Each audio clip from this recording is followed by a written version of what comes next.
وزیر اعظم کو بولنے کا بہت شوق ہے، لائم لائٹ میں آنے کا شوق ہے، اسی طرح وہ اقوام متحدہ میں تشریف لے گئے، روزانہ وہ انٹرویوز دے رہے ہیں. ان کا کام شفاف الیکشن میں مدد دینا ہے. غیر جانبدارانہ شفاف الیکشن کرانا کام صرف اور صرف الیکشن کمیشن کا ہے، اور تمام اداروں کو حکومت سمیت سب کو ان کے ساتھ تعاون کرنے کی قانونی اور آئینی ذمہ داری ہے.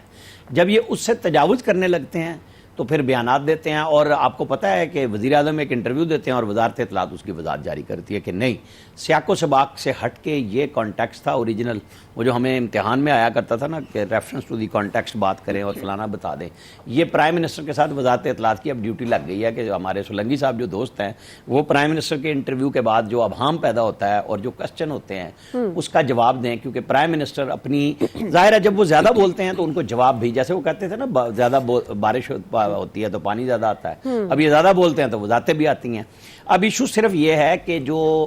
کہ بار بار بات ہوتی ہے کہ جی خان صاحب اندر ہیں. خان صاحب کنوکٹڈ ہیں، آپ کو اور ہمیں یہ بات پتہ ہے، جس طرح نواز شریف 2018 میں کنوکٹڈ تھے، اور ضمانت اب ان کی ایک کیس میں ہوئی ہے، سائفر کے اندر چل رہا ہے، 120A لگ گیا ہے 9 مئی کے واقعات کا. کیا ہوگا نہیں ہوگا ہمیں تو نہیں پتہ، یہ عدالتوں نے اور جن کے پاس کیس ہے ان لوگوں نے ثبوت پیش کرنے، عدالتوں نے فیصلے کرنے ہیں. تو لیول پلینگ فیلڈ اس لحاظ سے تو موجود ہے کہ اگر پچھلی دفعہ نواز شریف کے بغیر الیکشن جس کو پی ٹی آئی کہتی ہے شفاف ہیں، تو پھر اس دفعہ بھی شفاف ہونے چاہیے، کیونکہ یہ تو کوئی ایشو نہیں ہے کہ جو ایک لیڈر پچھلی دفعہ بند تھے اور جیل میں تھے اور سزا یافتہ تھے، عدالتوں نے دی تھی سزا اور عدالتوں نے ختم کر دی مریم نواز کی، جس کو وہ ماننے کے لیے تیار نہیں ہے. تو پھر ہم تو اسی سرکل میں پھنسے رہیں گے.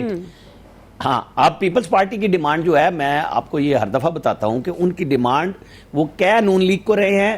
سنا نون لیگ کو رہے ہیں اور بتا اسٹیبلشمنٹ کو رہے ہیں. ان کا مسئلہ یہ ہے کہ سندھ کے اندر سے ٹرانسفرز کیوں ہوئے ہیں، 15 سال کا جو سسٹم جھنجھوڑا گیا ہے وہ کیوں جھنجھوڑا گیا ہے. ان کو مرکز کی نگران حکومت میں وہ ششکے پشکے نہیں ملے، سندھ حکومت میں انہوں نے جو ایم کیو ایم کے ساتھ مل کے نگران وزیر اعلیٰ لگایا تھا، نگران وزیر اعلیٰ کو فری ہینڈ نہیں دیا جا رہا. انہیں کہا جا رہا ہے کہ آپ اپنا کام کیجئے جو الیکشن کرانے کا ہے. سسٹم کو جو پیپلز پارٹی نے 15 سال سے تیار کیا تھا اسے بچانے کی ذمہ داری آپ کی نہیں ہے. یہ اصل ایشو چل رہا ہے کہ لیول پلینگ فیلڈ یہ نہیں ہے کہ جی یہ کرنا اور وہ کرنا. وہ کہتے ہیں ہمیں وہی پرانی محبتیں سب کو چاہیے. پی ٹی آئی کا اپنا مسئلہ بنا ہوا ہے، وہ خان صاحب بہادری کے ریکارڈ بھی قائم کر رہے ہیں، اور وہ جج صاحب پریشان ہے کہ وکیل کہتے ہیں ہم نے وہاں جانا ہے. اب یا تو یہ پہلے کی طرح پھر ہوگا کہ جی پھر خان صاحب اپنے وکیلوں کی چھٹی کرائیں کہ جی میں نے تو رہنا ہے اٹک میں تو بڑا بہادر ہوں، مجھے تو ضرورت نہیں ہے ڈیلا کی، کیونکہ اتنے دن سے فیملی ان کے لیے سہولیات مانگ رہی ہے، ان کے وکیل مانگ رہے ہیں،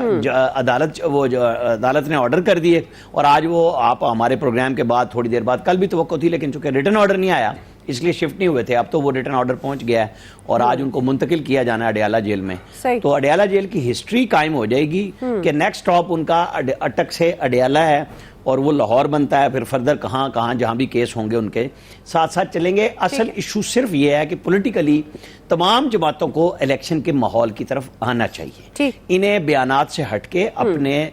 ورکرز کو چارج کرنا چاہیے، الیکشن کا ماحول بنانا چاہیے، کیونکہ ظاہر ہے ویسے تو لمبا ٹائم ہے، سسٹین کرنا بڑا مشکل ہو جاتا ہے کہ خرچے بہت ہوتے ہیں کینڈیڈیٹس کے. مطلب P T I cut to size ہوئی ہے ابھی. وہ دیکھیں نا محمد علی دورانی کے ذریعے وہ رابطہ اور راستہ ڈھونڈ رہے ہیں، اور کبھی ان کو آن کریں گے اور کبھی ڈس آن کریں گے کہ کچھ مل جائے. اب محمد علی دورانی ہوں، اسد کیسر ہوں، بیرسٹر سیف ہوں، یہ سارے جماعت اسلامی شباب ملی والے پرانے کھلاڑی ہیں، اور سارے اپنی نئی کیپیسٹی میں بات کرنا چاہ رہے ہیں کہ ایک دوسرے کو ملا کے راستہ بنا لیں. دیکھیں ملتا ہے تو پولیٹیکلی ہم تو کہہ رہے ہیں کہ راستہ ان کو خان صاحب کو دینا پڑے گا اپنی پارٹی کو، تاکہ وہ اپنی پارٹی کو بچا سکیں الیکشن تک.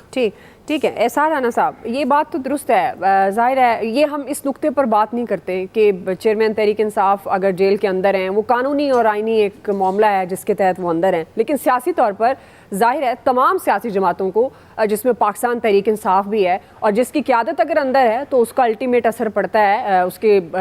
ورکرز کارکنوں کے لیے. موقع ضرور ملنا چاہیے، لیکن جس طرح سے نگران وزیر اعظم کہہ رہے ہیں، آلدو یہ ڈومین تو الیکشن کمیشن کی ہے، اس پر بھی تمام سیاسی جماعتوں کے تحفظات موجود ہیں، الیکشن کمیشن کے سٹرکچر پر بھی. آپ کے خیال میں کیا یہ واقعی ممکن ہو سکے گا؟ کیونکہ اگر آپ 2013-18 کے الیکشن دیکھیں تو پہلے بھی یہی تھا، کچھ حلقے کھول دو، 4 حلقوں سے بات شروع ہوئی اور اس کے بعد پھر معاملہ کیا آیا کہ یہ سلیکٹڈ پرائم منسٹر ہیں. تو یہ ہماری ہسٹری ہے. تو آپ کو لگتا ہے کہ اس دفعہ ہم تاریخ بدلنے جا رہے ہیں،